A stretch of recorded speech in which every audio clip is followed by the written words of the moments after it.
all you wonderful people. That's right. However many you are. So I'm glad you're here, and I want to thank the panel who are really experts in this field, so you want to pay close attention tonight. I just wanted to start off with one little quick thing. I was an English teacher over the years, and when the kids were reading books, you try to tell them how to find the theme, the plot, all those things. There are basically 4 conflicts in life, in literature and in life. Man against man, man against society, and man against the environment. And we all know those. We've all lived through them, probably. The hardest one to see, to read about, to talk about, to write about, is the conflict of man against himself. The heart, the soul, the mind, and the body. And I was wondering, as I was thinking about that, maybe those conflicts are what makes people turn to alcohol and drugs and things like that. And maybe we'll find that out tonight with all our good people here. Carl Dowden is going to be the master of ceremony, since I can't see anything. Thank you, Lolly. I'd like to welcome everyone here tonight. My name is Carl Dowden, and I'm the chairman of the Council for the Lutheran Parish of Northern Dutchess. This forum tonight is being sponsored by the Lutheran Parish, and we are a partnership of 3 Lutheran congregations in the area. It's Memorial Lutheran out in Rock City, right near where the fork's in the road. Third Lutheran in Rhinebeck, and St. Paul's Lutheran here. A couple of housekeeping before we get started with our program. The restrooms are over here to your right. There's an exit right here where most of you came in. There's also an exit in the back of the room on the same side, your left. There's water bottles in the cooler. If anybody would like to get a water bottle, feel free to get up and take one. I'd ask that you please turn your cell phone off or put it on vibrate so we don't disturb the speakers. And there's a table over here to your right by the entrance to the restrooms there that has some brochures on it. If you're interested, please stop by, take a look at those. And I wanted to mention that we're going to have Megan Hetfield is going to do a Narcan training session. It'll be on August 28th, and it will be at St. Paul's, but it'll be over in the church, which is 2 buildings over. And that will be August 28th at 7 p.m. And there is a sign-up sheet on the table. If you're interested in attending that, please sign up so we know how many people are coming. Our program tonight, we have this panel of experts that are going to share their knowledge with us. We're going to give them each about 10 to 15 minutes for their presentation, and then we are going to wait till the end after everybody has made their presentation to do questions and answers, so we can kind of keep it moving along with the presentations and then have the questions and answers at the end. So now I think I covered all the housekeeping rules. I'll now introduce Megan Hetfield from Cape. Hello, good evening, everyone. Thank you. First, I want to thank Lolly for putting this thing together. I joked with her when I got in that I'm sure it was kind of like herding cats to get us all here. So I really appreciate, she was really persistent. I don't know about you guys, but she was, we became great friends. She was very, very persistent in efforts to get all of us here in this room to have a very important conversation. So I like to start off by saying my name is Megan and I am not an addict. I am a daughter, I am a sister, I'm a runner, I'm a hiker, I'm someone who recently got really excited about foraging for wild edible mushrooms. I'm also someone that's living in long-term sustained recovery from an opioid use disorder. And for me, that means I haven't had the need for a mood or mind-altering substance since September 10th, 2011. And what recovery has done for me is given me the opportunity to do some really amazing work, both in my personal life and out in communities like right here in Red Hook. Right now, I'm currently the coordinator of recovery services for CAPE, which is the Council on Addiction Prevention and Education of Dutchess County. Our main office is located in Fishkill, but I'm usually found out here in the field. We currently have 5 peers who are working in this program. And what that means is we have 5 people with lived experience navigating a substance use disorder who are able to help in real time a family member or an individual find recovery. And that is a big deal. Typically we have, a stigma that really gets in the way of someone asking for help. Substance use disorder is the only complex brain disease, the only medical issue that's seen as a moral failing. I can assure you, my mom, we went to church every Sunday. My mom was in the junior league. I was the captain of my high school basketball team. I was a straight A student except for math. I always made C's in math. I was taking college classes in college. I was being scouted for basketball teams for different colleges when I was in high school. A very well-rounded young person. At the same time, ever since I can remember, I had this voice in my head telling me I wasn't good enough. It wasn't actually a voice, but I think you get what I'm trying to say. If you gave me a compliment, if you said, "Oh, Megan, you're so smart," I heard it backwards. "God, you're dumb, you should be smarter." "Oh, you're so pretty." "Oh, I'm not pretty enough." I don't know what caused it. Brain chemistry, low self-esteem, hormones, being a teenager, who knows? All I know is that I found something very young which made that feeling go away. And that was alcohol first and then other drugs later. So I think a lot of people like myself, really turn to substances just to cope with a feeling of disconnection with themselves, like Lolly alluded to, the struggle of myself against myself. My high school basketball coach was the first one to say, Megan is Megan's own worst enemy. And that was very true for me. Even though I was very talented and had a very bright future, I was not kind to myself. And what I really want to stress to everyone here tonight is that the stigma, that these individuals that are struggling with this terrible opioid epidemic are really good people. They're not bad people who need to be good. They're sick people who are seeking wellness. And if we as a community start to take away that stigma, we can really open the doors for people to come forward and ask for help. There should be no judgment. You don't know how many calls I get of mothers that are in sheer panic about their child. And when I tell them the solution, they say, "Oh, I can't take him there. So-and-so works at that hospital." And it's like, well, you just called me and said this is a matter of life and death, and I agree with you. This is not the time to worry about what the neighbors think. And the reason that stigma is there, is because we put judgment on this demographic. I don't hear the doctors that I work with at hospitals say to someone that's coming in with a lung illness due to cigarette smoking, "Oh, sorry, you did it to yourself, we can't help you." That doesn't happen. There are plenty of illnesses that start with a bad decision, a bad choice, and morph into something else. And those illnesses are all treated with compassion, with empathy, and with medical solutions. This is the only illness that's judged in such a way that someone is sometimes denied medical treatment by their insurance company, or by the doctor, or by the institution. So there is a way to change that, and it starts with us having these conversations. It starts with being here tonight and learning, some of the correct language to use.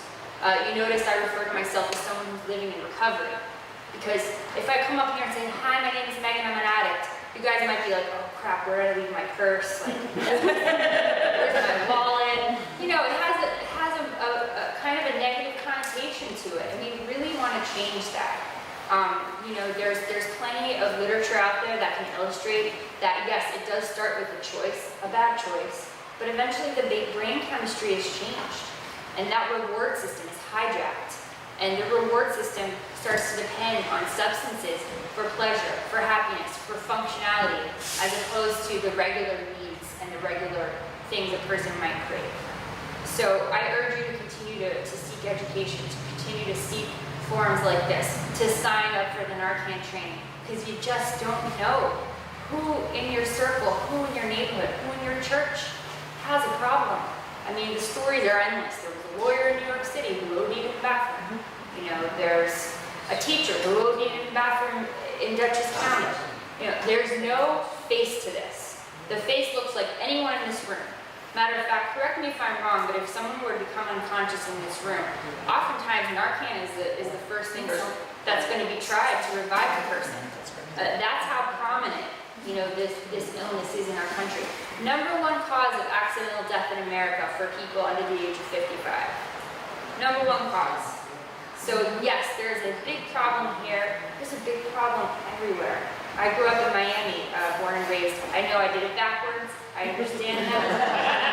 You know, the grass is always greener, no matter where you're from. You think it's better there.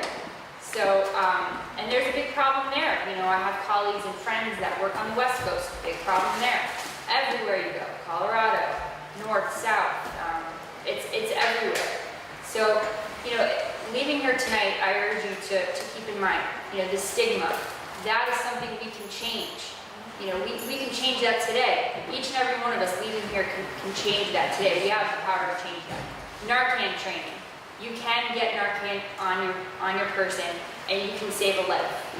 One thing you should know about Narcan is you can do no harm.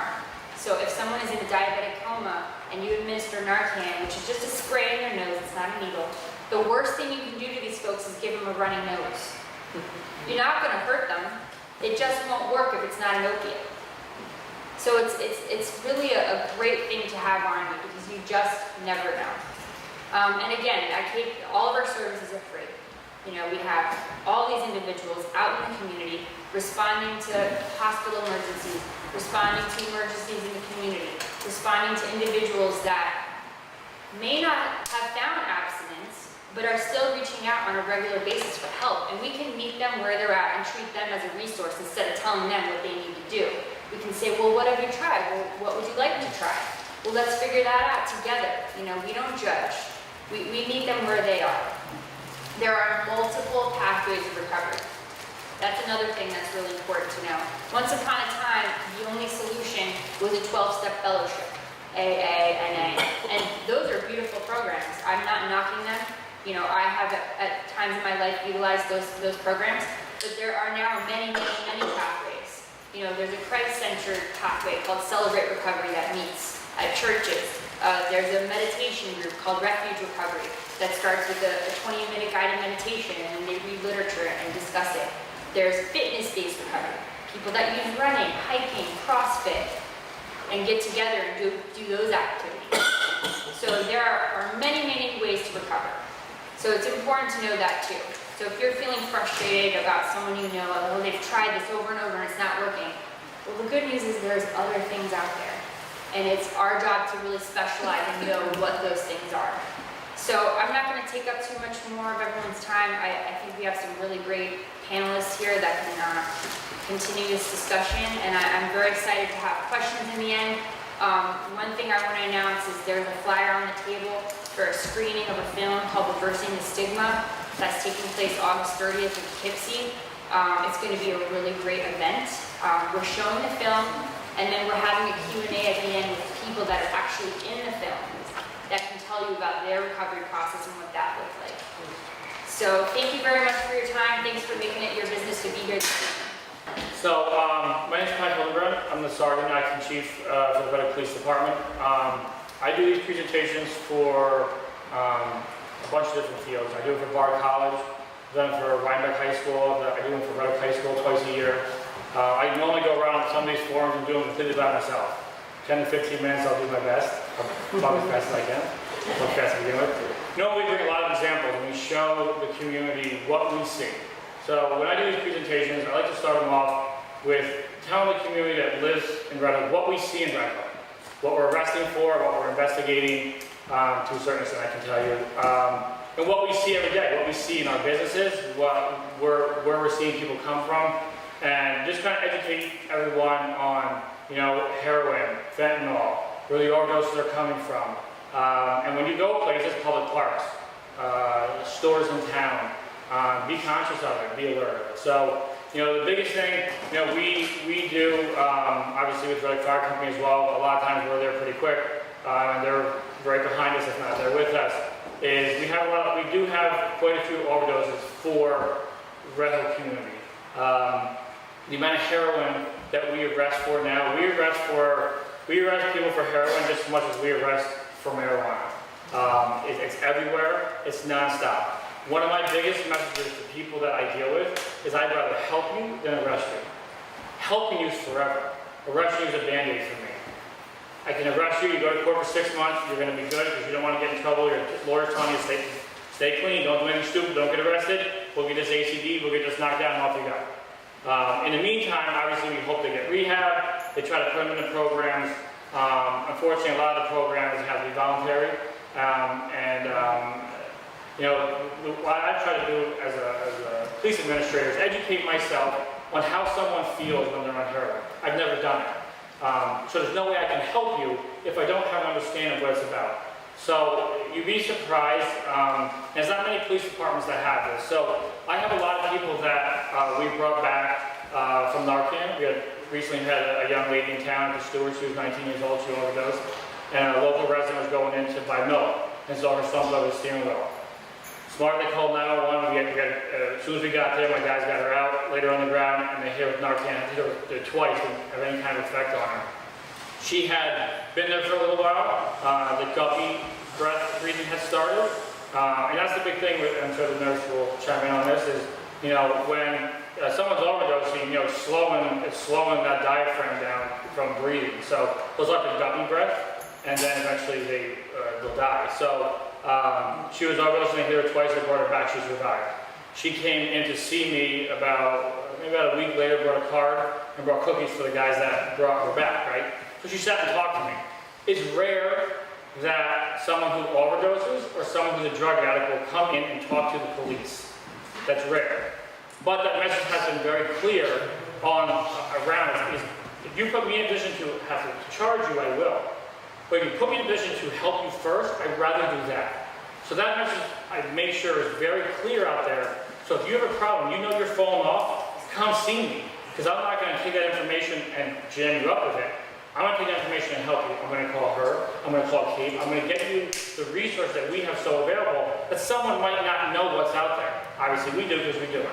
And that's my big message to everybody is I'd rather help you than arrest you because it's just temporary. Obviously subjects that are close to my heart, my personal friends that passed from it. I know, and she kind of hit on it before is, good people have bad habits. Not all bad people have bad habits. You always, years ago you say, oh, someone is heroin, they're scumbags, or this, or that. I've had people in three-piece suits sit in my office who are heroin addicts. They come from all shapes and sizes, it does not matter. A lot of it starts from prescription drugs, that's what we see. We're one of the 5 people in the county that have a drug take-back box. We take all your old prescription drugs back. We just took it back the other day, we got 160 pounds. So we average about 120 to 170 pounds a month of prescription pills that we take back, which is smart. From the police standpoint, what we see is every once in a while, a couple times a summer, we'll see pill parties. And what a lot of kids do is they'll go through your medicine cabinets, grandma's medicine cabinets, they grab a handful of pills, they go to a party, big punch bowls, they walk by, throw in the bowl, they come party. They're drinking along, they're having their beers, whatever they're drinking, and they'll take a pill as they go. Not knowing what it is, what it could be. So that's why it's very important to clean out your prescription pills, lower that, which has, the less access, curiosity kills. So the less access these people have to that, it will potentially, hopefully slow the overdoses down. But at the end of the day, you said you wanted 400 people here. Obviously, if everybody here pays attention, talks to 2 or 3 people, that word spreads along. The big thing is in our community, what I see is, we have dealers that come to our community. Right now, as I speak, we probably have 8 to 10 houses that sell heroin. I can sit here and tell you that, and unfortunately, our hands are tied because we have to properly do an investigation. I can't just come to your door, kick your door in, rip you out, arrest you, and charge you. It would be great, or if you got to get you help, but it's not how it works. Everybody has rights, so things take time. And unfortunately, during time, people die. Those are just the facts of it. We had recently, we raided a house with State Police Drug Task Force, about 6-month investigation with involving distance of this building. Everybody probably heard the helicopters, the rumor going around Red Hook Mounds. You know, and I get tagged in probably everything on Red Hook Mounds, but I do my best not to comment, unless it's like something important, I'll say contact the office. But helicopters fly around, it's just the way it works.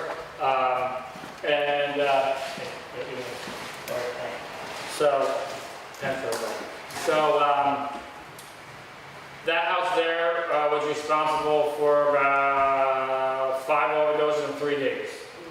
One of them was fatal. So the one gentleman who was first overdose came from the house. He overdosed. They didn't call 911. Actually, someone had called in to the police, thinking they carried someone dead out of the house. He wasn't dead, he was overdosing. They wanted to get him out of that house because it was a place where they sold, obviously, narcotics. And hit him with Narcan, had to come back, they bring him back. He probably overdosed in that house 2 or 3 times over the course of a couple of days. Number 2 is, a lot of the drugs that we see, they come out of Poughkeepsie, come out of Albany, come from Kingston. Remember, we're a center point. You have Southwest, you have Poughkeepsie, Newburgh, north you have Albany, Hudson, west of us you have Kingston, Greene County, east of us you have Connecticut, so we're kind of a center point.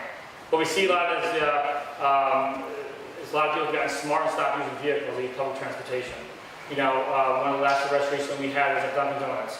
We had a call from the staff that this couple kept coming into the bathrooms. They kept going in, they would never buy anything, they would leave. So next time they come and call us. So we happen to be having a meeting with some investigators, another drug place, and they call us. We go down there, we go up the doors and knock on the door. Don't say who we are, just knock on the door. They come out, we grab them. The female tries to eat a bunch of heroin and crack cocaine. We stop her from eating it, but they're felony heroin, felony crack cocaine, felony powder cocaine. They have a lot of drugs on them, they get charged. But in the bathroom, the Dunkin' Donuts has to call a plumber because there's blood all over the toilet seats on the floor. And then we realize that these users keep using Dunkin' Donuts. They come on public transportation, they get off there, they go in and buy stuff, and we found about 14 to 25 needles stuffed inside the toilet that we had to get a plumber to take it apart. So these are things that we see in the community. If you have blinders on and you don't think it happens here, you are sadly mistaken to take them off because you're not helping. If you see something, call us. You see something suspicious, call us. A lot of times, when a group of people get arrested, a new group will take that over. It's a big money business. And someone will always take it over, and it's dangerous. A lot of it starts with prescription pills, which I'm sure some of you into that. A lot of it comes from being overprescribed, from injuries, back injuries, shoulder injuries, whatever it might be, broken legs, and the prescriptions get out of control. Good people get bad habits, right? And when you go to buy a pill, so if you go to buy, a 30 milligram pill, around here most of it runs $1 a milligram. So, and some people are taking 3-4 at a time. So you're taking 120 at a time, $120 at a time. That maybe only lasts a regular user an hour and a half that high. So they're doing it throughout the day multiple times. So that becomes expensive, becomes a $500, $600, $700 a day. So the only way to get that same, from opiates, that same high, if not a little bit better, and a lot cheaper, heroin. I can assure you, like I said, it's a very difficult thing to stop and to get a hold of. We're very aggressive with it. We make a lot of arrests. If anybody follows the police department page, we're constantly doing it. I constantly do awareness on it. We're constantly investigating people. But if you have no one to help you and no one getting you information, so if you, a lot of people in town, if you have a neighbor, you see vehicles coming in and out a lot, and it looks suspicious. A lot of people come and go. Pay attention to cars. Pay attention to license plates. That's only going to help us. We can't be everywhere. So that's going to help us. You say, hey, there's a lot of traffic out of this house. It's kind of unusual. No one's supposed to really be there. And a lot of people just come and squat. we get, and it's not all people, it's not everybody from out of town that comes here. There's a lot of times what happens is the people that we have dealt with around town are normally lower level users. So either money's tight, they can't get their money, so what they do is they buy the product from somebody who's bigger, Poughkeepsie, Hudson, Kingston, somebody. Normally they can introduce it to somebody, and they become runners for people. Where they might get free product from that main person, but then they will distribute and drip all these other people in. So they'll grab 5, 6, 7, 10 people from our community, and now all of a sudden that one person becomes a middleman for them, and then it just escalates from there. As far as the overdoses go, obviously we carry Narcan. Every one of my officers carries Narcan. We have our own instructors at the PD for Narcan.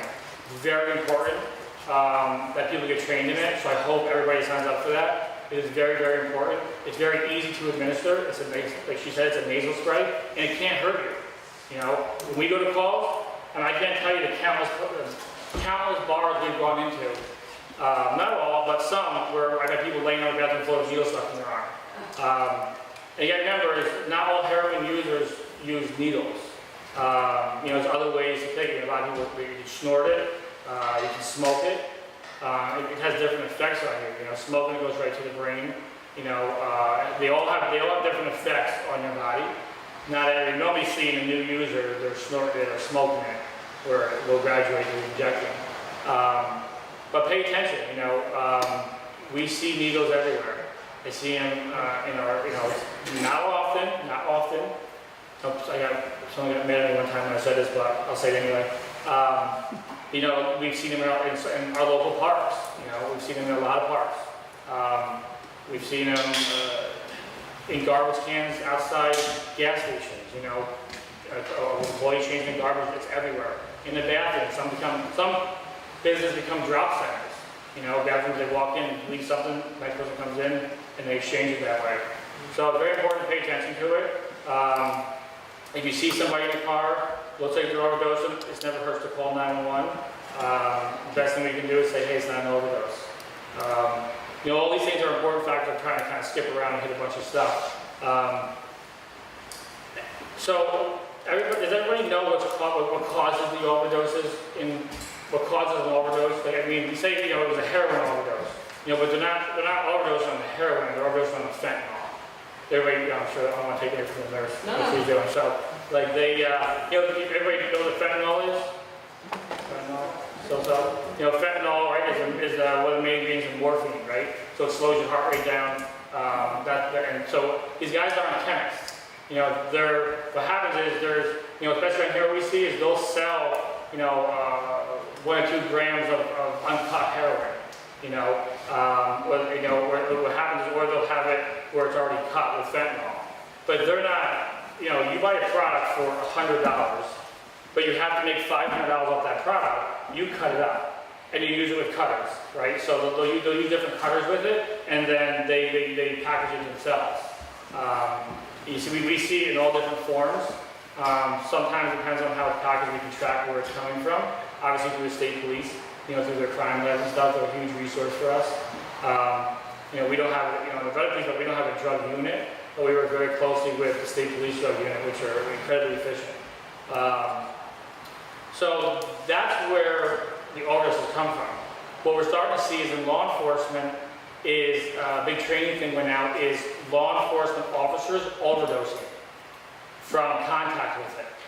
So we're going to a call, someone's overdosing, maybe Narcan, whatever it might be, and guys are lazy and not putting their gloves on, and they're picking stuff up to put it into evidence, and it's absorbing, and they're overdosing. So their own guys are hitting with Narcan. So it becomes so pure and so strong that you're starting to see officers, not often, but officers will overdose from contact with it. So if you see, like I said, number 1 rule, don't touch it, don't smell it. Don't do that. That's the worst. Everybody dresses and smells it all the time. It's the worst thing you can do. Don't smell things. If you touch something, make sure you have gloves on. If you don't know what it is, I teach it when I teach this class a lot of times in the high school. I will bring it down to start with marijuana. Everybody wants to legalize marijuana, God's herb, whatever they want to call it. My feeling is, my views on it. is, from what I've seen with different kids I've dealt with, not everybody, and sometimes it can help people. You know, I know medically it can help people, but in youth, I feel like, from what I've seen, it can start to become a gateway drug. You know, what I do in the high school, I do something a little bit different in the high school. I teach this. I basically take a box, the teacher gives each class index cards. I don't go in there and ask a kid a question, because absolutely no one will raise their hand. Zero. And I'll just talk to them, and they'll look at me. Some kids fall asleep, some kids do it all. But I give everybody the option to write a question down. They write it on the index card. It can be the dumbest question, you put it in this box. I don't know what class it came from, what kid it came from. You would be surprised at questions you ask. You'd be surprised who I have find out who sells and who doesn't. They ask me how much, if you have half a gram, you can sell for this, is that right? Like, they ask questions on the weight, right? So, yeah, I always, okay, this is somebody here who sells, maybe. But they all chuckle when it comes to the marijuana thing. They all chuckle around it. You know, I explain to them about, you know, driving under the influence of marijuana is no different than driving under the influence of alcohol. You know, the young man Pine Plain a few years back, he's in state prison. Driving football practice, they're in the car, they're smoking marijuana. He's going over one of those big bumps and makes his stomach go up. Goes out of the bump a few times, back and forth, loses control, kills his friend. He gets state prison time for it, 16, 17 years old. You know, kids think they smoke marijuana because they don't have it on them, they think it's different. So, you know, that's one thing we teach at the high school, parent university, we call it, and parents come in and we educate you what to look for. You know, being your kid's business. You know, their room in their house is not their room. That's your room, right? So you have the opportunity to look through it. No one wants that confrontation. But if you're not involved in what's going on, you're going to miss something because if they're interested and they're curious, they're going to be curious. Trust me. I see it all, especially in that high school. In our high school, we don't see big kids experimenting with heroin. It's come up very few over the years, very few kids. You know, marijuana, cocaine, but not bad. You know, obviously the school's a great job on top of it. We're always there. Then I'm going to stop there, someone else has to go. But the things we see here that are on the rise are heroin, crack cocaine, coming back hard. Find a lot of crack pipes. Those two drugs are coming back hard. Marijuana, powder cocaine have always been around. It's always been around. It's always coming out. But the main focus now is on the heroin. Crack does, you get the crack here and there, but in the heroin, it's at such a high level. It's in this community, to cities, to the village of Tivoli, the village of Redwood, to Rhinebeck, to Hyde Park, any township you go to, it's there, trust me. So my message to you is if you see something, please say something. Don't think you're being a bother. I've had many people call me and say, I didn't want to call, but for the last month I've seen this. Call that month ahead of time, you know, because you could save someone's life. And you know, you said someone in this room is training that Narcan training to save someone's life. And I can assure you, when you save someone's life, I think that will make you feel a lot better. And when you do that, mark my word, you will do something else to get more involved in this. Because it's very important. When you can have that touch on somebody like that. Appreciate your time, and then let Tom go. Good evening, everybody. Tom Bogue, Redwood Fire Department, EMS Sqaud, and we kind of fall between Pat and Teresa. We're the first responders that come on the scene. We have to deal with the ramifications of somebody thinking they're having fun, all right? And that fun is heroin. The thing is, if you know of a situation where someone has done that, there are things you need to be aware of. Number one, time is of the essence. I can't tell you how important time is, all right? Number two, 911. Call 911 immediately, okay?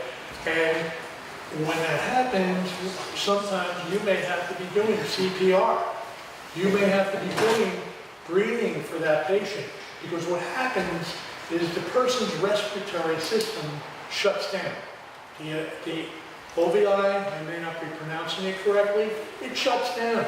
It's not going to take that oxygen anymore and do what it needs to do in the blood. So you need to do it for them. There are many different types of drugs. I think Pat hit on a number of them. They're prescription drugs. You know, just because you're older doesn't mean you may not have a problem with prescription drugs. I went through open heart surgery 5 years ago, and then total knee surgery. I was on oxycodone. My friend came in, they couldn't wake me up, okay? I'm not a kid. I took too many, didn't realize it, okay? The point is, we're all vulnerable. If we don't see what's going on, if we're not involved with each other, okay, things can happen that we have no control of. Be involved in your parents' lives, be involved in your kids' lives. That's the important thing, know what's going on. Too many times we get to a scene and we're working on a patient and the parents don't know what's going on, all right? And it's their responsibility. I mean, even if your kid is 20-something years old, I can't tell you the amount of times we picked up kids. I call them kids because I'm in my 60s, but they're in their 20s, okay? And they're not breathing, we have to do CPR, and it's heartbreaking. We walk away from there, our heart is on our sleeves. It's terrible. It's a terrible thing. Know what's going on in each other's lives, okay? There's too much to lose here.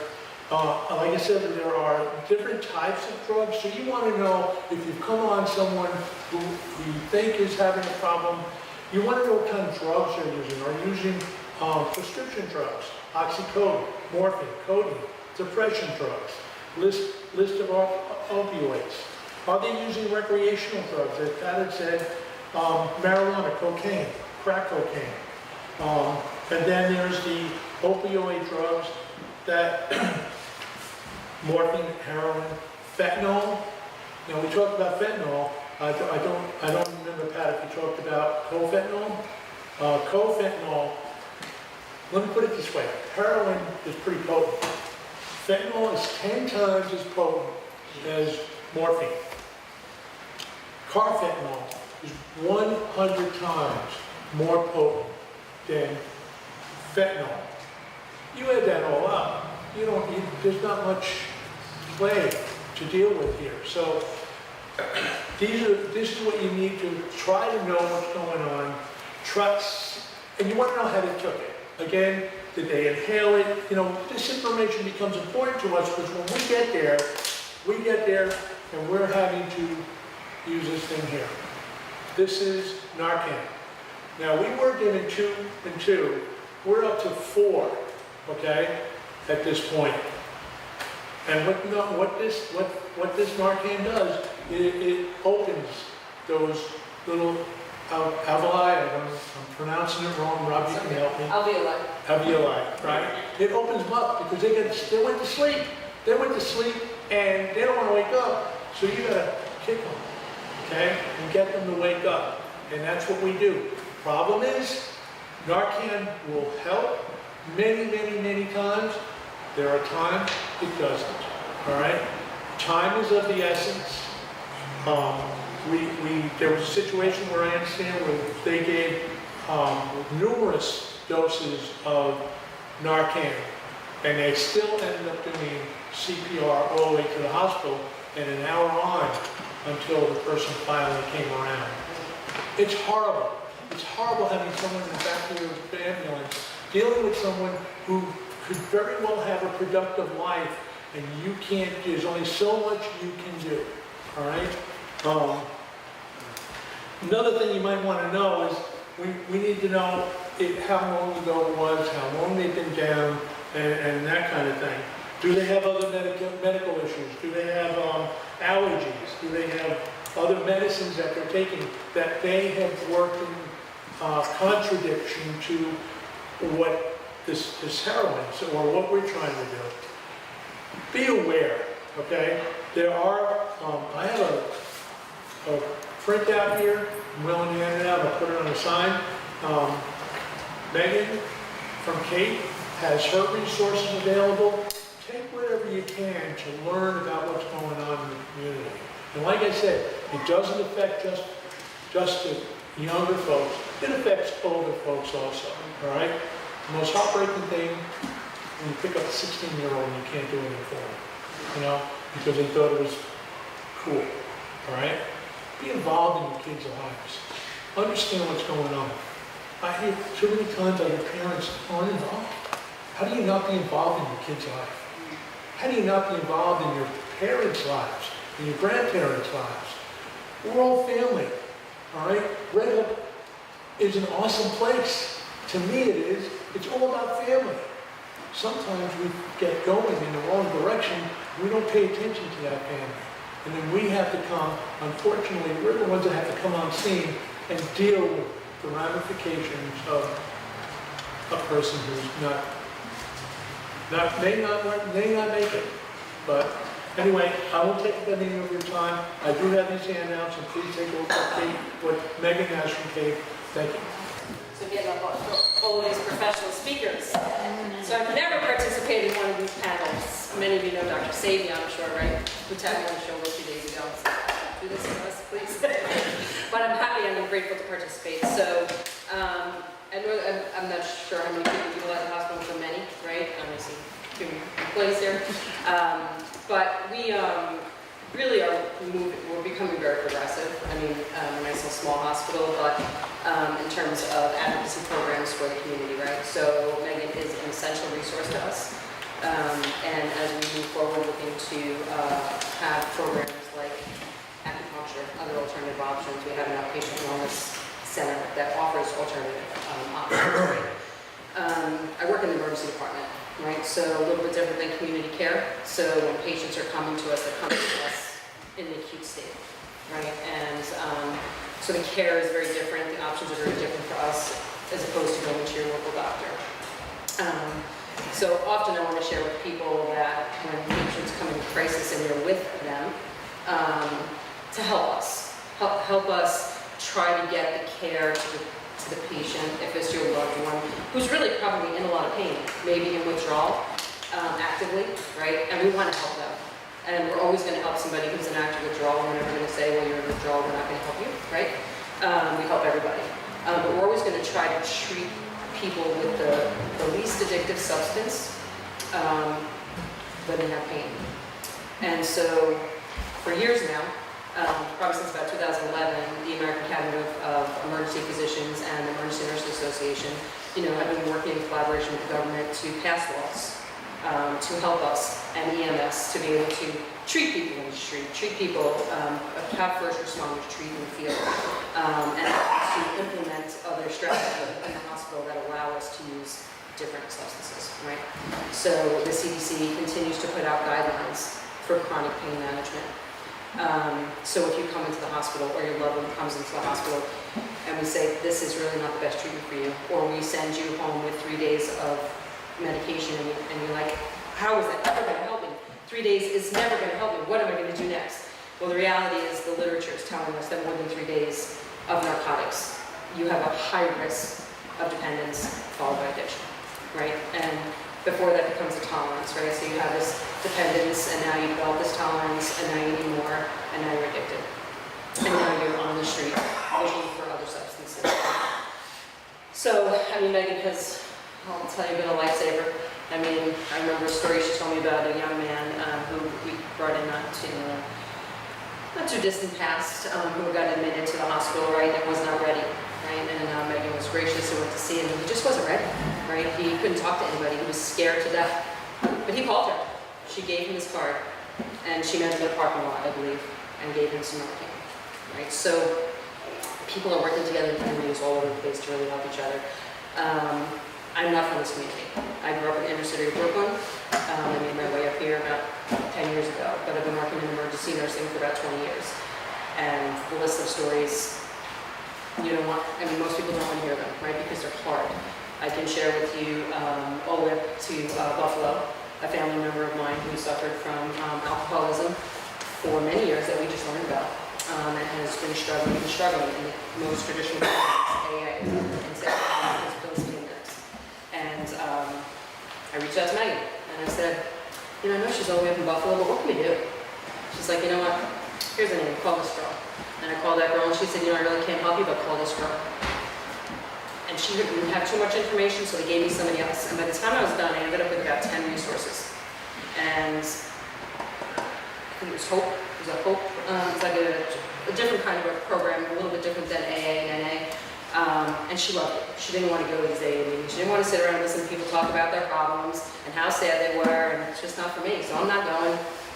I'll figure it out on my own. And she found this great program, and I'll tell you, I got a section from her the other day, and she got a 60-day chip. Right? So kudos to her. She's got her life back. But in the emergency department, we're starting to see different treatment. Unfortunately, a lot of patients aren't happy with us because we're not treating this pain.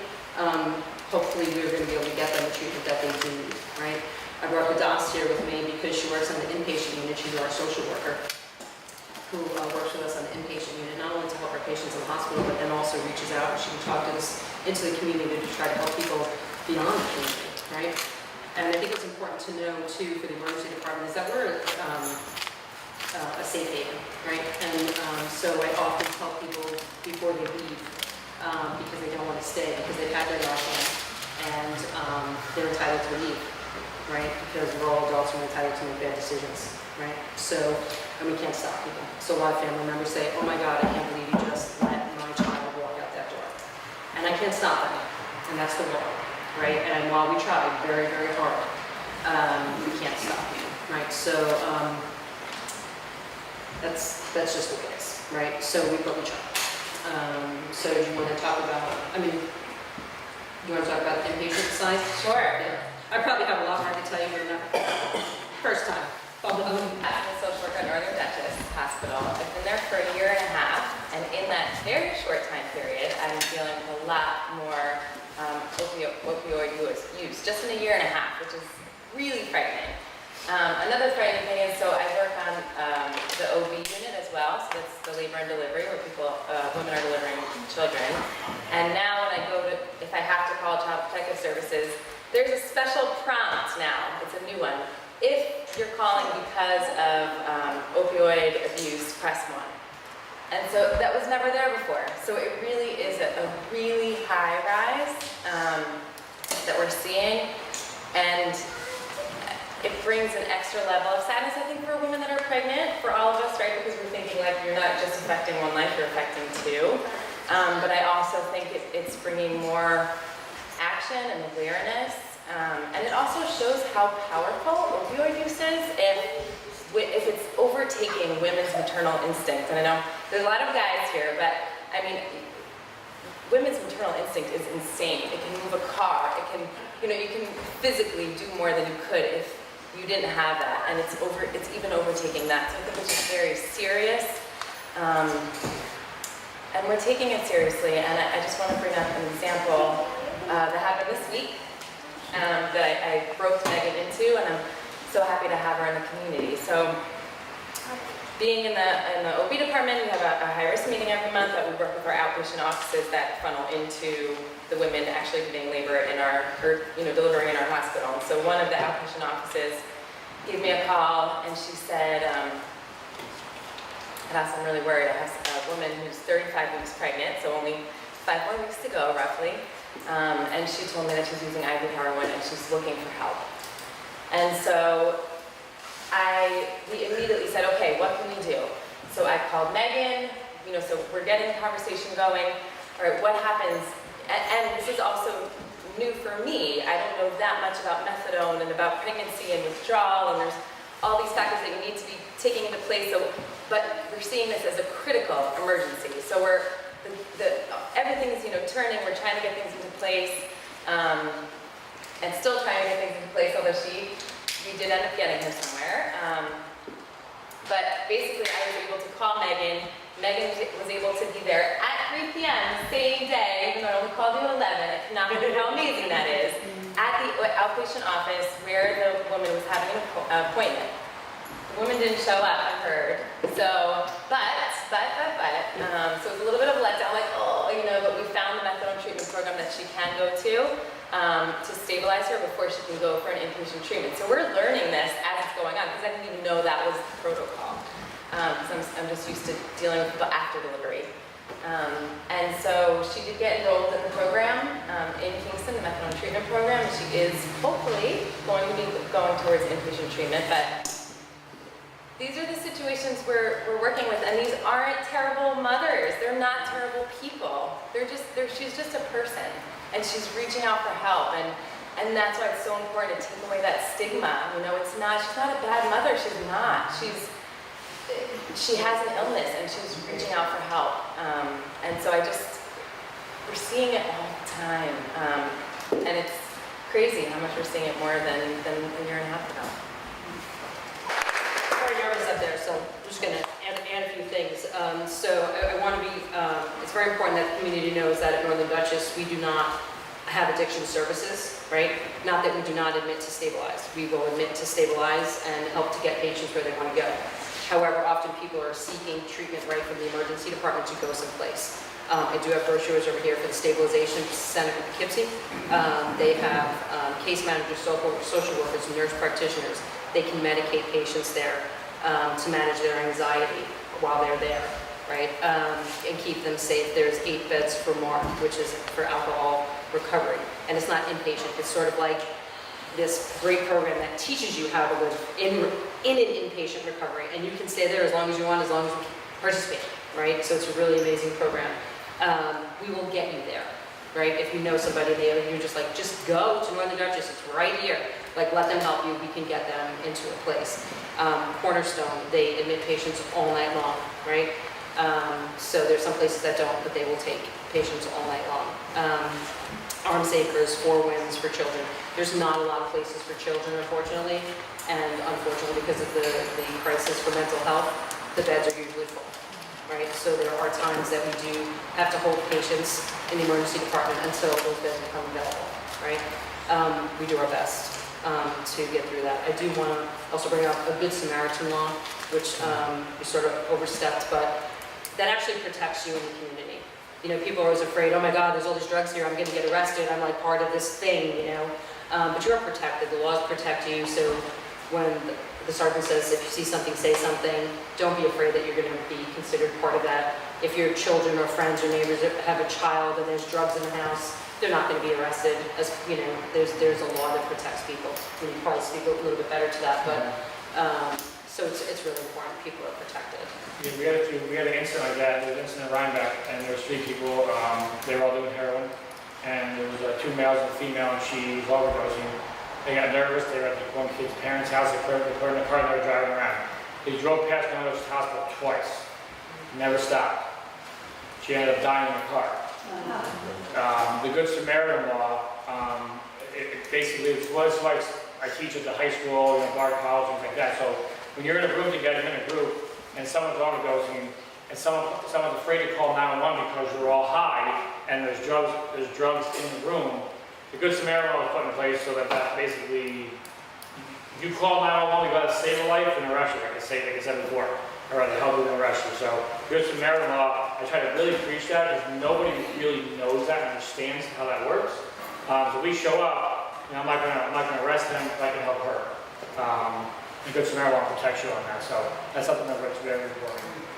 And I just want to add, I know somebody mentioned about the older adults. So, you know, we do have an older community here in Rhinebeck. Right? I don't live in this community. I live an hour south. But, you know, I've become very familiar, obviously, over the last 3 years working in the department with the community, and there are a lot of patients who suffer from COPD and CHF. We have a lot of patients who are in their 60s and 70s who have been struggling with joint pain, arthritis, who have been on medications for a long time and then developed COPD. These medications together with your COPD will cause respiratory depression. Some patients have oxycodone 5 milligrams, oxycodone 10 milligrams, 10 milligrams of morphine extended release, and they're taught to use them. There's no, right, so the research is out there that it's not the best way. So I urge you, if you take those medications, if you know people, your parents, your sisters, your brothers, that are taking those medications, to make sure they know before they leave the pharmacy what dose they're taking, what they're taking, how often they should be taking it. Put a prescription list in your wallet. What do you take? Because God forbid you have a heart attack or you become ill in the street, nobody knows what you take. What we give you can be harmful, right? Because we don't know. But it's very important, right? A lot of people have sleep apnea, and these medications can shut down your central nervous system and your respiratory drive. So they can be pretty dangerous, right? So really, really, really important. Well, the reason we're here, it's obvious, it's a shared concern for this tremendous increase in deaths attributed to opioids nationally throughout New York State, Dutchess County, and sad to say, you know, right here, Redwood. It's a complex problem, and it's one without a simple and single solution. At the same time, though, I believe that the teachings of the church have some things to say about this.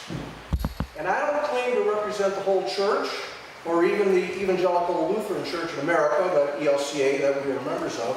I'm simply the pastor here of the Lutheran Parish of Northern Dutchess. And as Carl mentioned, we have 3 churches. Memorial, out in Rock City, Rhinebeck, we have Third Lutheran Church, and here at Redwood, St. Paul's. Now, Christian life involves beliefs, creeds, and in these creeds we profess our faith in God. Christian life involves prayer. Christian life involves holy writings, what we call Scripture. And this is contained in the Bible. And in it there's a lot of do's and don'ts and thou shalt and shalt nots. But most of all, Christian life is about living the Christian message. And that message is hope. And that's what I want to speak to you about today. Christian hope is based upon promises of God, promises of Jesus that are in the Bible. And these promises involve eternal life for those who have faith in Jesus. So they deal in what we call the hereafter. But Christian hope is not just something only for the hereafter.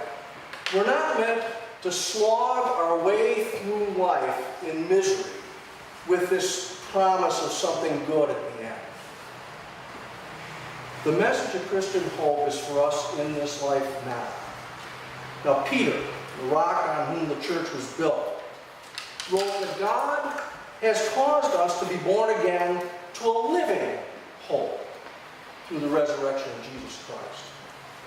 And it's an inheritance that's imperishable, undefiled, and unfading.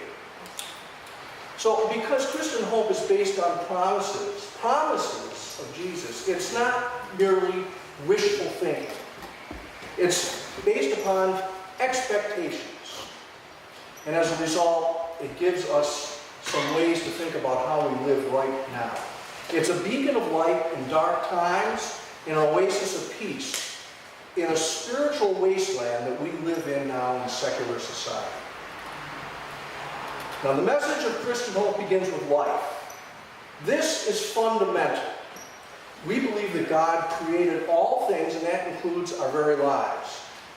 In the Psalm 139, the psalmist speaks of God and says, "For it was you who formed my inward parts. You knit me together in my mother's womb." So this means that we view every person as a creation of God, something precious and wonderful. Every person has value. And I think that is a comforting thought. That is a thought that's positive and should give us something to think about in terms of hope. And at the same time, we acknowledge that we have been created by God, knit by God in our mother's womb. We have to conclude that our lives are not our own. Now that's a very radical statement, but I'm going to stand by it. Our lives are not our own. The message of Christian hope involves honoring all lives. The message of Christian hope speaks about using our lives and the gifts we've been given to the best of our abilities in order to support ourselves, our families, and to help those in need.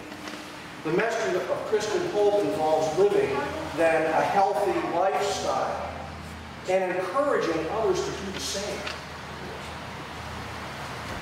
Now, nobody ever said that just because a person attempts to live a Christian life, their life is going to be easy, that they're going to get all the breaks, that they're going to succeed in every way. We all know that this isn't so. Sometimes, no matter how virtuous we try to be, we stumble and we struggle. And we pray asking for relief from our problems, And when the prayers seemingly go unanswered, we despair. Part of the problem here is not the prayers, but it's the expectation of immediate results. And don't we want immediate results now in this modern society? The Apostle Paul speaks about the message of Christian hope in the midst of life's struggles.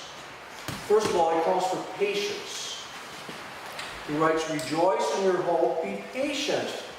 Be patient in tribulation, be constant in prayer."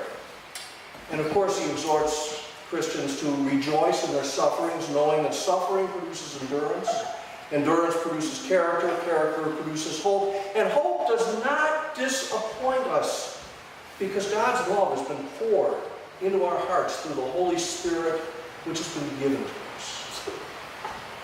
And does this mean now that we're supposed to be glad to suffer and suffer in silence? And then if we're despairing, this will be our strength when we're tempted to turn to a drug-induced escape? Not at all. The Christian does not live in isolation. The church is a community of believers. The message of Christian hope to the person who is having problems is for them to reach out for help. Don't suffer in silence. Reach out. Reach out to your family. Reach out to your church community. Reach out to your clergy. And at the same time, it's crucial that the clergy and the church community and the family members take notice of those who seem to be in need of help and support them. The message of Christian hope involves strong families, parents being good role models, and really taking responsibility to raise their children to be respectful to the parents, respectful of teachers, respectful of the laws of the community, and to be respectful of others. And I think we can all agree that a strong family unit, which is positive and supportive and communicates well, will be a better deterrent for the person who may slip into recreational drug use. Ultimately, we can't speak about the Christian message of hope without speaking of love. In our families and in our communities, we need to know that we are loved. And I think there's a direct relationship between those who don't feel loved and hopelessness. And hopelessness will often lead to escapes through drug use. And the best example for us to follow when it comes to love is shown through how God loves us. Probably the most well-known verses of the Bible are John 3:16 and 17.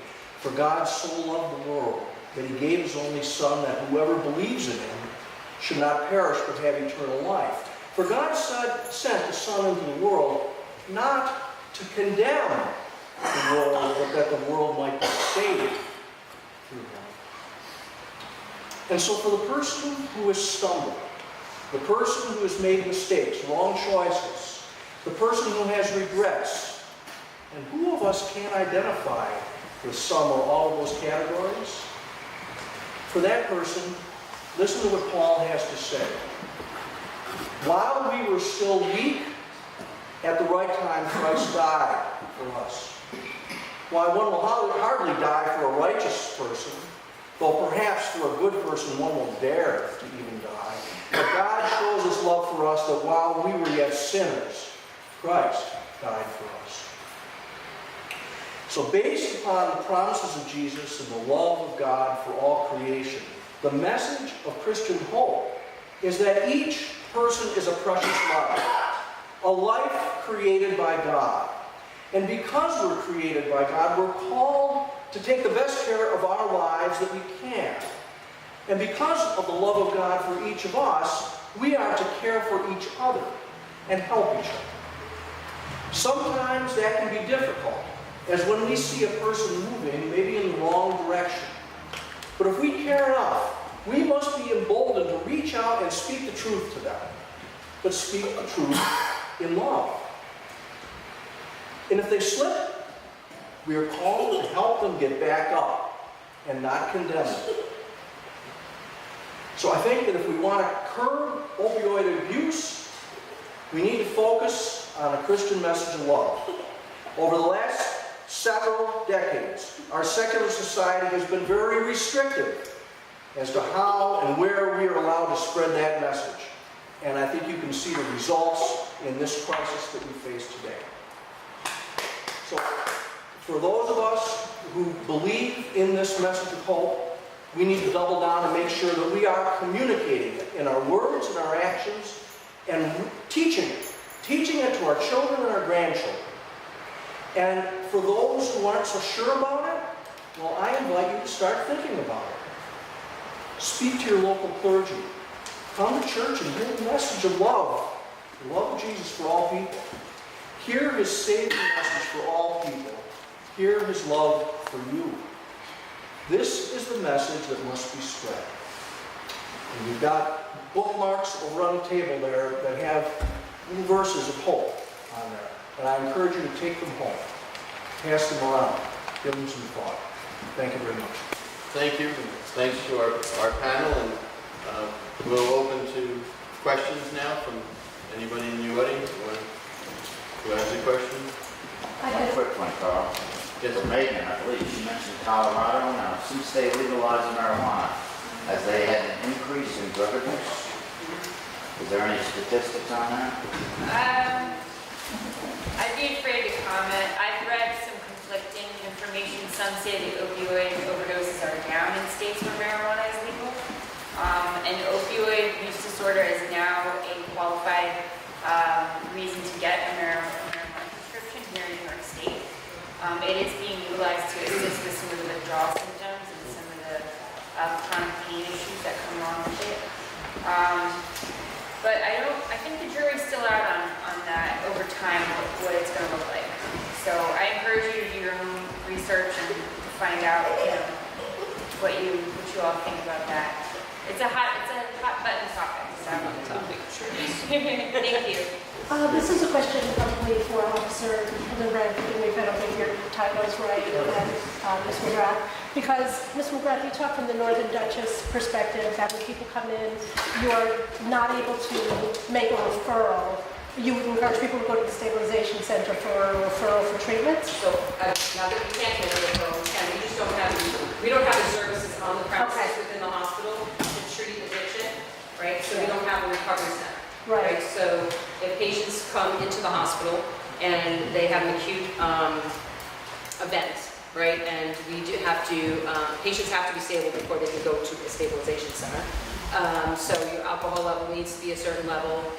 We test for Tylenol and aspirin. We check for benzodiazepines because when you use opiates and benzodiazepines like morphine or oxycodone and Ativan or Xanax, you are twice as at risk for going into respiratory depression. They should never be used together. So I encourage any of you who take it together to talk to your doctor. So we stabilize patients, and depending on what they want, right? So we, my nurses and I together, we spend a lot of time with patients who come in seeking care and try to encourage them into a program. Right, because, for example, a perfect example is a gentleman who came in very recently, and he was intoxicated, and he had attempted outpatient recovery many times, did well, relapsed, did well, relapsed. He had worn out his welcome in many of his family's homes, and it was bad, right? So a good friend of his brought him in, and I said, we can keep you here, we can work through the night, let's keep you comfortable, let's get you in a place where you can actually be safe and walk out of here, right? And he didn't necessarily want that, and he wasn't sure he wanted to go into an inpatient again because it didn't work for him. And so for him, he did have a friend with him who was willing to stay with him, bring him to his home, keep him safe. So he didn't necessarily have to stay with us. But after talking with him and getting him on a phone with a nurse practitioner at the stabilization center where there's recovery beds for Mark, he willfully agreed to go. And so either if his friend wasn't there, I would have sent him in a taxi and we would pay for it to get him there and get him some resources. And in that event, it might have only worked for today or tomorrow. But our hope is that even if we can't connect today, that the next time they come, that maybe that'll be the day or the next day. But we continue to try to get patients the services, because we can't force people, but we continue to try to encourage them. And when you treat people with compassion and empathy, they continue to come back, and soon, and many people sometimes get there. And so that's our hope, to try to save as many people as we can. Thank you for that. My follow-up question just to Officer Hildenbrand concerns people who are not having a medical crisis. So I'm thinking of the Police Assisted Addiction Recovery Initiative in Chatham. It's Peter Volkman's deal. So basically, I'm going to do a terrible job, and Megan, you probably know better than I know what's going on in Chatham, but people can walk into the police station there. They're not having a medical emergency, they don't need detox, they're not withdrawn, they just need help. And they will be connected on the spot, presuming there's no outstanding warrant. If there's an outstanding warrant, you're going to have an issue. But if there's no outstanding warrant and you walk into the police department, they're going to get connected to services right away, usually within 1 day. So the police becomes a place for people to seek recovery services. Just thoughts in this community. Yeah, so like I said earlier, I do a version of that without actually being an organized program like he has. I have many people that come in directly to see me. Like I explained before, what I was speaking is that comes with trust. When you take drugs and police, normally you have to go there with Kate, right? Yeah. So if you're an addict or you need help, you want to go to Kate or the police. So to go to the police, not every police department could do that. You have to, it has to be important to you, and you have to, you have to want to do that as a police department. Obviously we do. Obviously we do in Chatham. A lot of people come in, will sit with me talking for 45 minutes an hour. Right. And I'll refer them to Kate, or if I feel like they're maybe on a break, I'll get them, my wife will drive them down to transit centers. Maybe it's a mental health issue that we start to establish as a conversation. We go down to Medicine Regional. I do a version of that without it being a detailed press release program. That's kind of just straight out there. But it's something that obviously I pay attention to. Yeah, it's a fascinating it concept. Is. And you're right. Yeah, they do a good job with They that. do. Yeah, I have a question, and this is something I just you're all sitting here tonight and saying how to help the addict, okay? So, great. Now what about the addict that is destroying his family? What about the addict that puts the family in danger, that's been to court? The police have done everything they can to protect you, and he still destroys the family. What about that family? Where's the support for them? Because I don't see it. Yeah, I'll tell you, And I feel sorry for I'm here them. and try to tell you better stories, right? But you make a valid point because, I'm probably more involved in that because, if we come to the house where someone dies there, or we're coming to the house and arresting that person over and over and get over, and I'm dealing with the mother, the father, the brothers, the sisters, the aunts, uncles in that home, where it's destroying that family, where it's breaking them up, where we're constantly there for domestics. Stuff being broken in the house. It's a very difficult situation because we only have so much control. You have so many. And a friend of mine, right? So a few friends of mine have gone through some issues with that, and they asked me, what resources can I get as like basically a victim of somebody going through that who won't listen, won't get any help. They just think they don't have a problem. Exactly. I've said a million times, I don't have a problem. I know what you're doing. I have it under control. I'm completely fine. I do it every day. I've done it for years. I got it. But the reality is they don't, and it's killing them with them on the backside. So I don't know of any. She might have a better. It's just so wrong when they get violent. They cause violence in the home. They do everything wrong, and there's just no support for that family. So there are some programs available here in Dutchess County. I'd be happy to speak with you one-on-one about that, but just off the top of my head, there's many free support systems out there for the I don't think there are. Al-Anon, Nar-Anon, DRASC, NAMI, there's Al-Anon,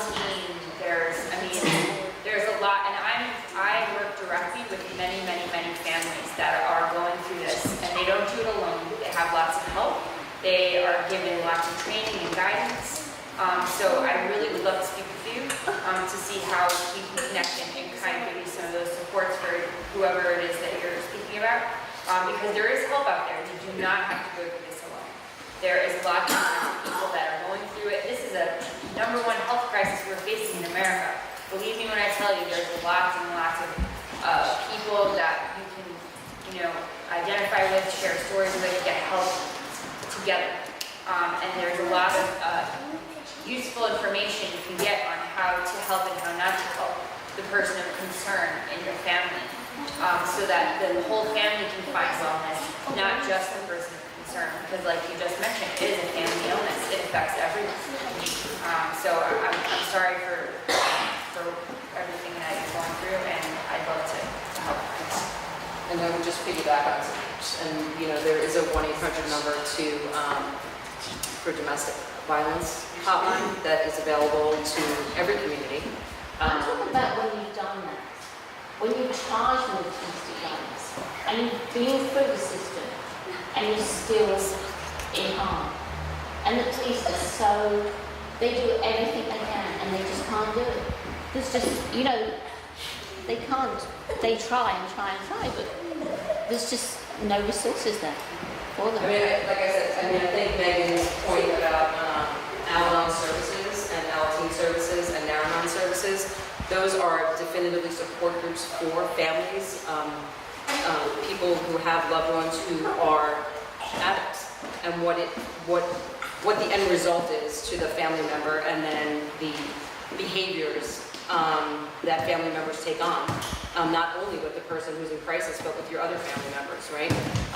I can tell you, I can share my own experience. I grew up with a brother who was an addict, and my parents were both alcoholics.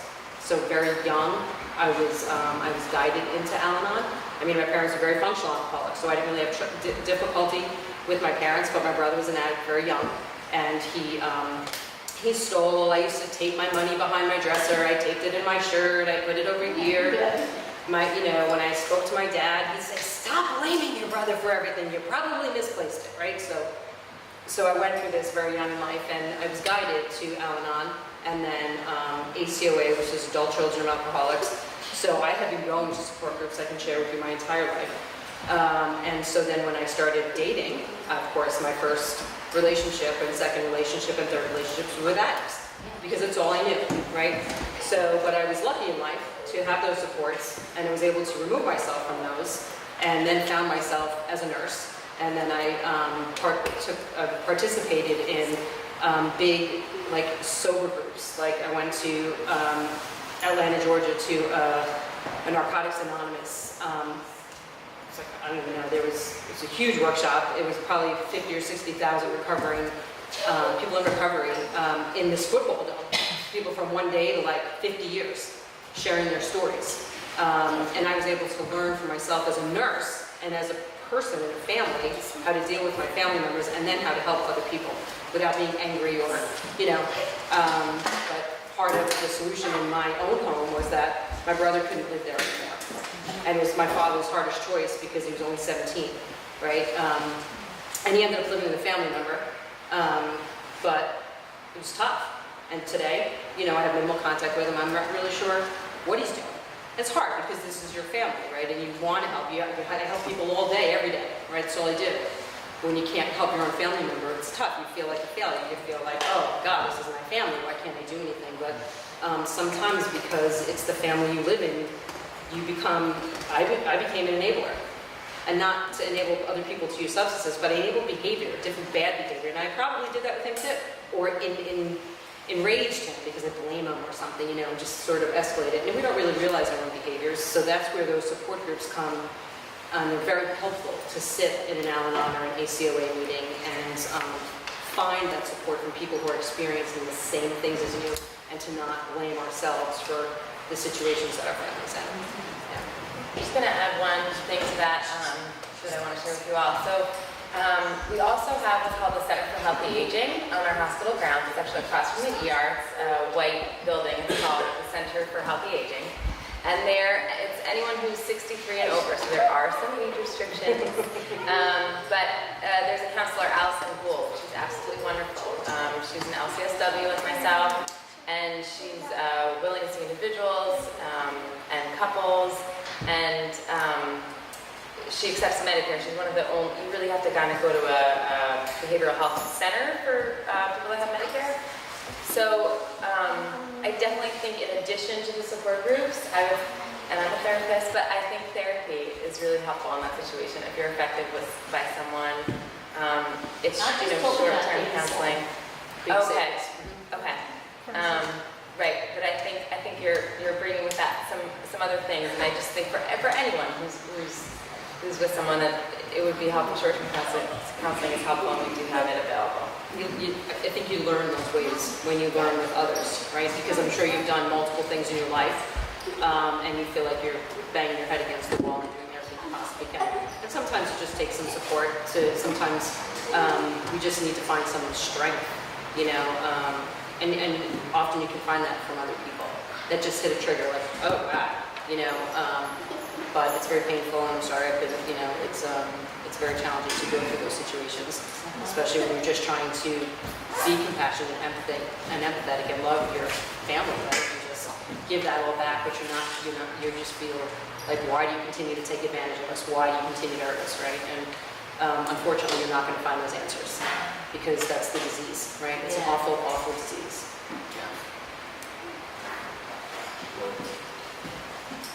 So this particular crisis, I guess, is a little bit different from some of the other crises that we've had in the past.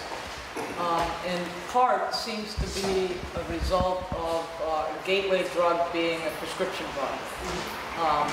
So what's being done in the medical community to sort of, I mean, much of what we've been talking about is the after effects. So what's being done in the medical community to address the fact that much of this addiction is a result of prescribing drugs for pain relief?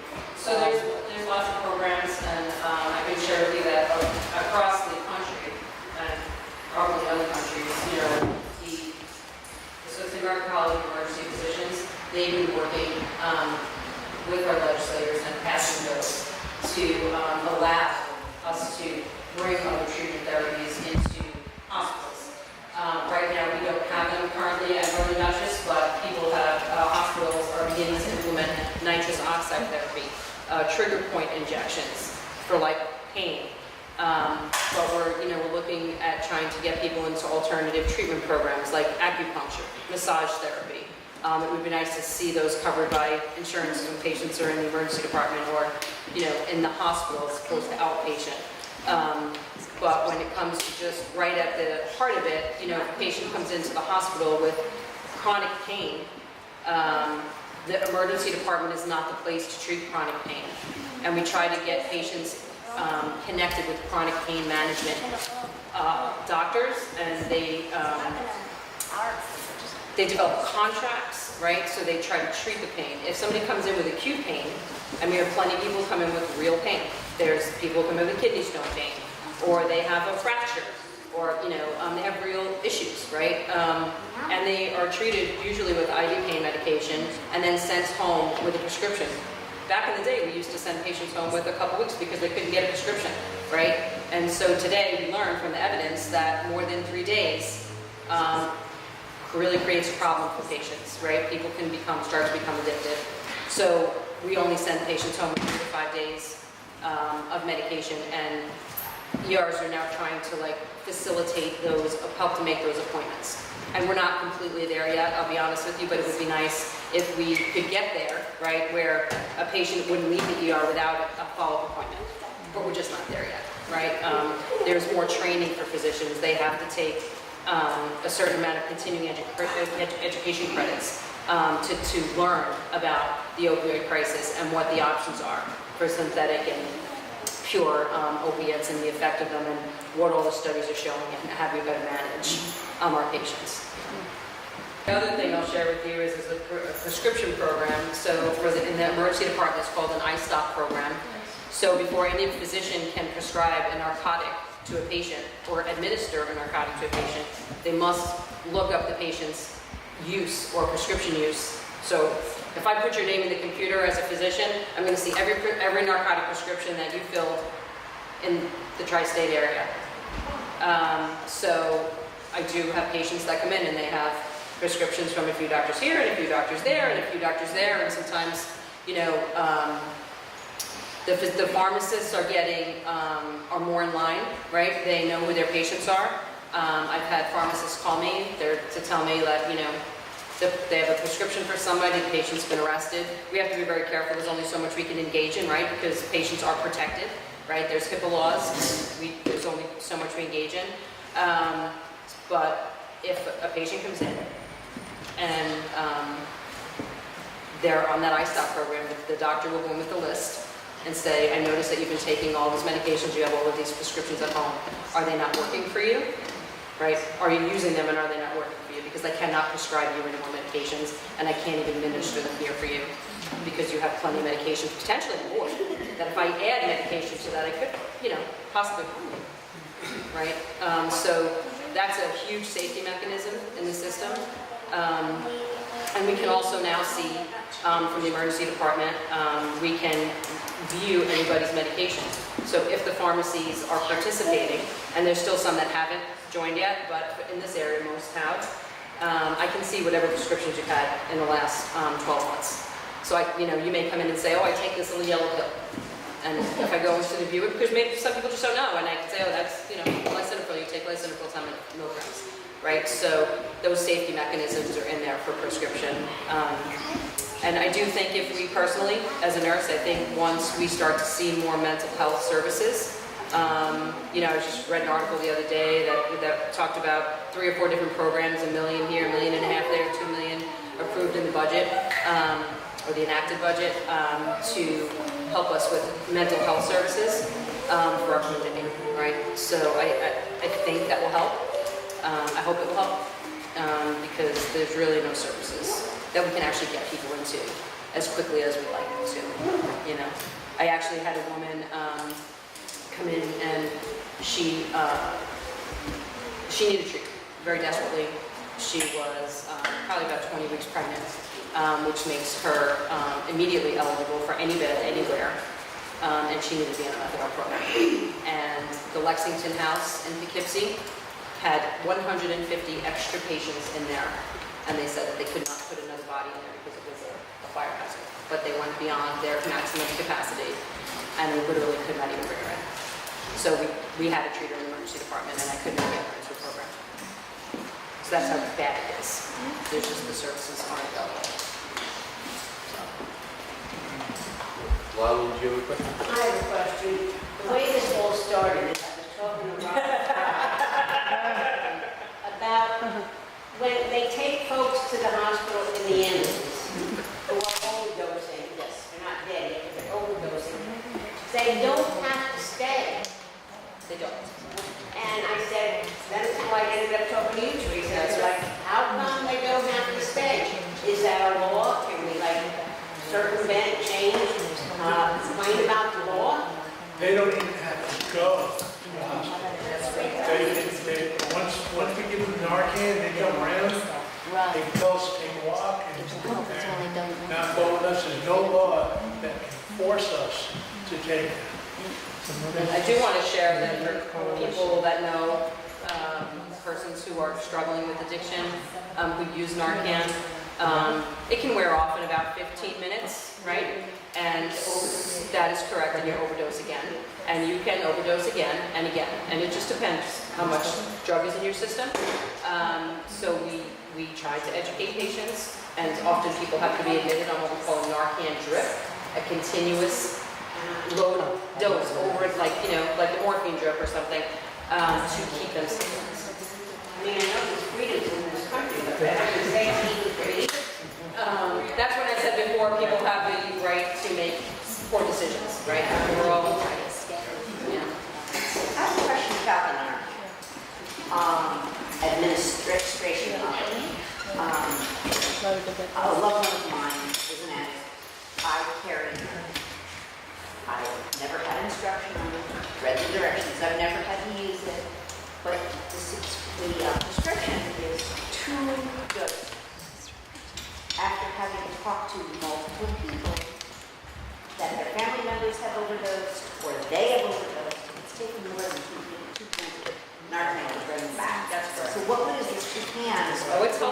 It's very helpful. Is it enough to, me, if you're not conscious, it's enough to keep their heart going? You go to 12-9-1, you hit with Narcan, 12-9-1, you have the EMS come with Narcan, and us come with Narcan.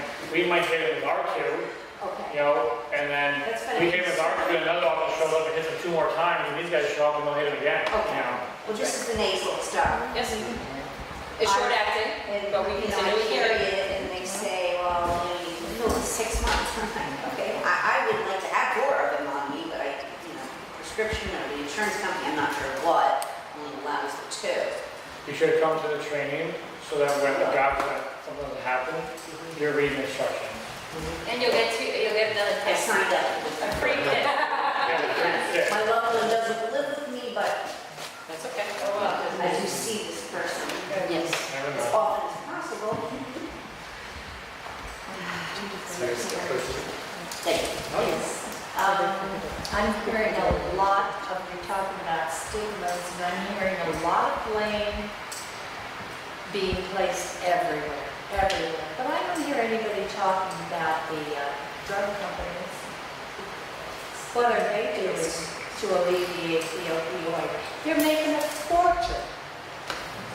And who's holding them responsible for coming up with other pain medications that are not opioids? I don't expect anybody to solve that problem, but I do want to raise the question. And it's a very valid question. So this tablecloth is Friends of Recovery Dutchess. We're a grassroots advocacy group. We meet the first Wednesday of every month in Poughkeepsie, and we do exactly what you just said. We lobby at the Capitol. We go to our elected officials. We speak up on behalf of these types of barriers to treatment, also this pharmaceutical. There's lawsuits in place all over the state of New York. I think Dutchess County is currently in one of those suits against some of these pharmaceutical companies. So there are many, many ways to get involved if you have strong feelings on this. I'd love to have you community and see what we can do to get involved, because our voices matter, and together we can change things. What are we teaching our children from the day they're born? You turn on the television every 5 to 10 minutes. It's a drug commercial. I clock 50 commercials for drugs in an hour.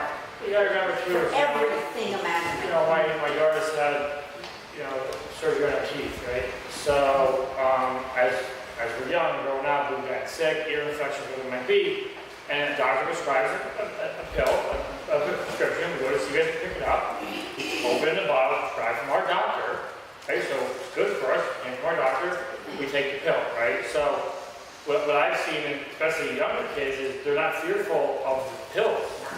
They're not fearful of opiates. They'll say, oh my God, I would never do heroin.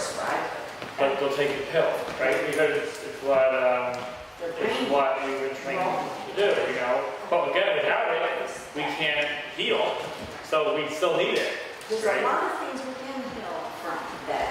Well, that's another Another story. conversation, Yeah. So I Your just, body's amazing. I just have to say, I think it's really imperative that, because this exists, that we all need to be as educated as we can. And I try every time, I've done this my whole career, educating patients to know what's out there, know the different kind of drugs, know what you can be treated with, know the names of the drugs, right? Know that when the doctor says to you, I'm not going to give you this medication because I'm concerned that you could become addicted, or, you know, we use drugs like Toradol or IV Tylenol. So Toradol is like Motrin. It's very effective, almost. It doesn't give you the high from a narcotic, but it works in about 8 to 10 minutes for most people. It's very effective for kidney stone pain and some orthopedic pain, and so is IV Tylenol. People are like, give me Tylenol. It work. Toradol. Ketorolac is the other name, and it's like ibuprofen. But it works, and the IV Tylenol works. And Toradol is an oral medication. It's a drug, though, that when you have it orally, can only be taken for about 10 days at max, just because that's the prescribing medication. But most people have gotten used to, over the time, going to the dentist or going someplace and getting 10 or 12 days of medication, just so they have it in case I need it. So we're not doing that anymore, right? People are getting 3 days of medications. And I urge you, I mean, there's, the CDC is printing and posting all over the internet, on the TV, drug return days, right? We just had a recent one, a big one at Northern Dutchess, and the parking lot was full. People just bringing in prescription bottles of drugs that they don't use anymore. Please throw them away, don't keep them. Take your antibiotics, the whole 14 days, or 10 days, right? But the pain medication, take it if you need it. Take the lowest dose possible.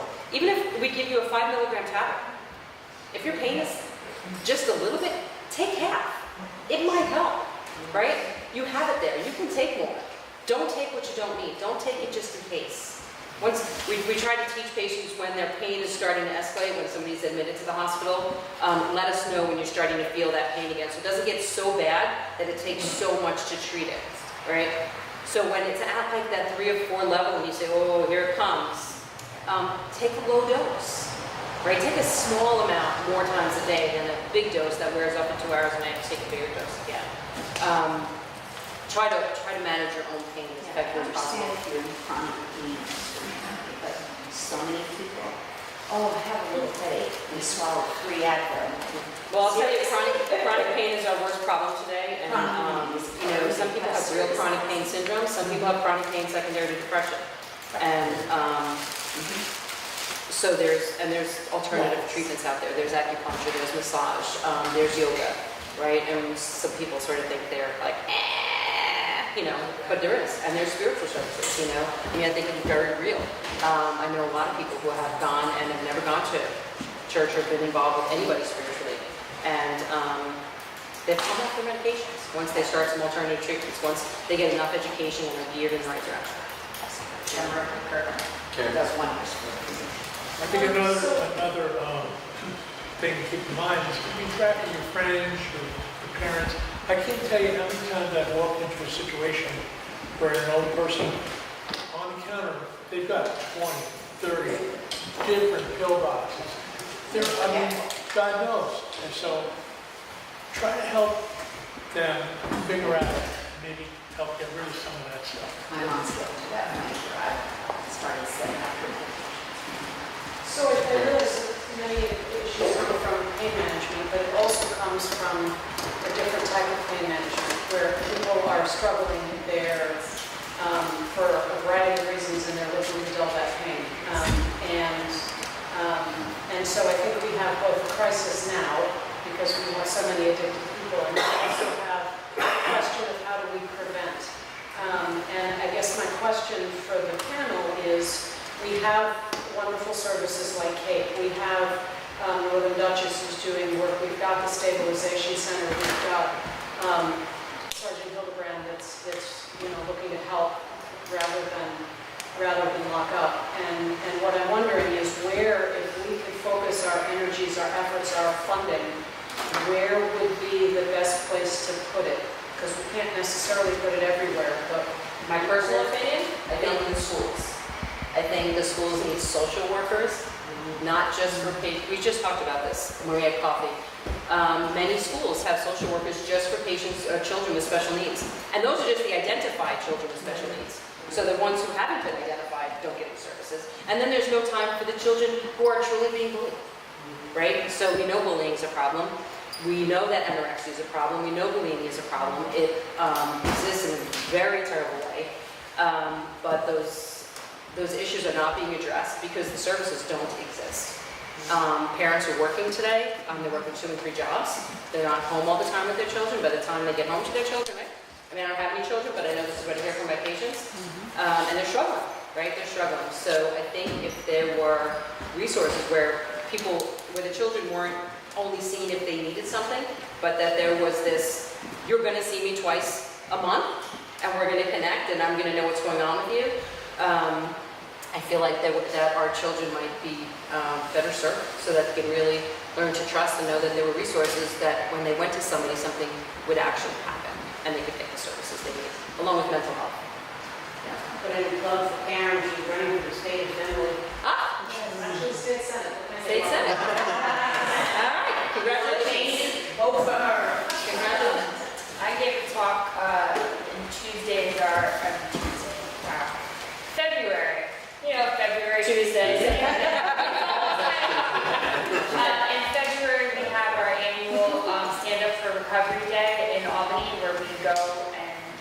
rally together all throughout the state. We had, I think, 1,500 people come to stand up for recovery this year, and I was honored to speak at the rally before we actually went and had meetings with our elected officials. And what I chose to speak about is how we need recovery community outreach centers all across the state. Because what's happening is we're sending people in droves to treatment, but when they get out, they're told, make 90 meetings in 90 days, have a nice life, and you wonder why they're coming back over and over. It takes people an average of 6 times of inpatient treatment before they get well, and it's because there are no supports for them when they get back to their community. So Recovery Community Outreach Center is a place that has not only somewhere you can come to receive assistance when you're in crisis, you can be paired with a recovery coach, you can be paired with a family navigator, but you can also go there to sustain recovery once you're discharged from the treatment center. You can go there for different types of groups. It's not just NA, life management skills, job readiness training, resume building, help with housing, help with how to find spirituality, connection to the faith-based community, the churches, the meditation centers. A one-stop shopping for someone who is just starting their life over. They're ashamed. They still feel post-acute withdrawal. A lot of people don't know this. Post-acute withdrawal from opioids can last up to a year. So you have someone who's doing the right thing, who's put the drugs down and is trying to get their life back together, but they still feel horrible. And they're being judged by their family, they're being judged by the community. They need a safe place to go and feel supported. These are where you have running clubs, probably. These are where you have hiking groups. These are where you have a variety of things occurring. And these are really strengthening communities and making them recovery ready. Right now, Dutchess County isn't really a recovery ready community. We're trying to help. We call it recovery capital. We're trying to build recovery capital here. But we have a lot of work to do. And these conversations are really important. And I really can't stress enough how much you all need to pat yourselves on the back for being here this evening, because it takes a village. This is all of our problem. So thank you for that question. I appreciate you being here very much. Would it be okay if I said one of the things that, which is medication-assisted treatment, which is increasing access? I know people who leave the state because they cannot get Vivitrol or Suboxone. Methadone is available, but for many people not desirable. And there's tons of science, and it's emerging, that shows that medication-assisted treatment is one path that could be extremely helpful. And we have people who are not able to, we have a severe lack of prescribers, we have a severe lack of psychiatrists. And it's all cash only, too. And it's absolutely, and it's exorbitant. It's thousands a month. So access to medication-assisted treatment, and just more learning about that. Other questions? That's a useful. That's more of it's not an evidence-based treatment, so I don't know a lot about it. I know that there's people that, it can be very harmful. It's not regulated. You don't know what you're getting. You're buying it on the internet. So, But there's doctors, I'm not sure about New York, that there are some interesting new studies on all types of different things, Vivitrol. but I can't really comment on chronic because it's never been studied in a scientific peer-reviewed journal, so I don't want to endorse that in any way because it could be very dangerous. I would second that, like when you're doing your research, use a peer-reviewed journal, use an evidence-based journal. Don't just, like, because a lot of people who research and they find things, they order things on the internet, and so do your homework, reach out to people who, like Megan, who are in this for the long haul and have experience a lot of different centers and a lot of different resources, way beyond what I even know, and you have to use what's out there. It could be harmful. So that actually, it's funny that you say that because it just came on my radar about a month ago. We had a pregnant mother who switched maybe like 2 years ago, so before she got pregnant, to using kratom tea. And before that, she was on prescribed opiates for years for chronic back from a motor vehicle accident from when she was like 12, you know. And she'd been through back surgery, and she just found that this was the first non-opiate thing that helped her pain. And so it was interesting on the OB side of things because we don't know a lot about it. It's not, like everyone's been saying, it's not FDA approved, and so we had to put the, we had to take all precautions as a hospital, but the baby had to be monitored for withdrawal for 5 days. She, you know, she wasn't allowed to leave like a normal, someone that wasn't using that TV, but she swore by it. So, you know, I think it's, you know, all these things, started reading yeah. about it and reading. Right. We will have choices, and you can try what you want, but I think it's just important to know The what's out there. helped with withdrawal, very mild withdrawal. That's great. But Terrific. I'm always open to hearing, you know. And I know you want to get out of here, but a couple of things that I jotted down. Vial of Life, all it is just your prescription list. If you keep that by the refrigerator, even if it's just a piece of paper and you write medications on it. So this way, when EMS comes to your house, you know, we can find that prescription list easily. I know on the iPhones there's a health app, which you can list your medications on. So if you do go to the hospital and you're unconscious, if they think to check your phone, they can get your medications off of there as well. And also in your phone, ICE, in case of emergency, somebody to call in case something does happen to you. So just a few little things to Thank you for that. Very important. Yeah. And just for the list of medications, if your phone is locked, you can't get it, just slow down. Right, well, But on the iPhone there is yes. an emergency button, so you can... Oh, I don't have an iPhone, so good. That's good for me to know. I do not have an iPhone. Yes? I promised my boss that I wouldn't talk tonight, but I shouldn't promise because my dad got wrecked his soul, said make a promise, Jim, and you don't keep it, then you become a liar. So, but being in government, you expect me to lie. This is my fourth forum this year, and by far the least attended, but the best advice, suggestions that were through all four.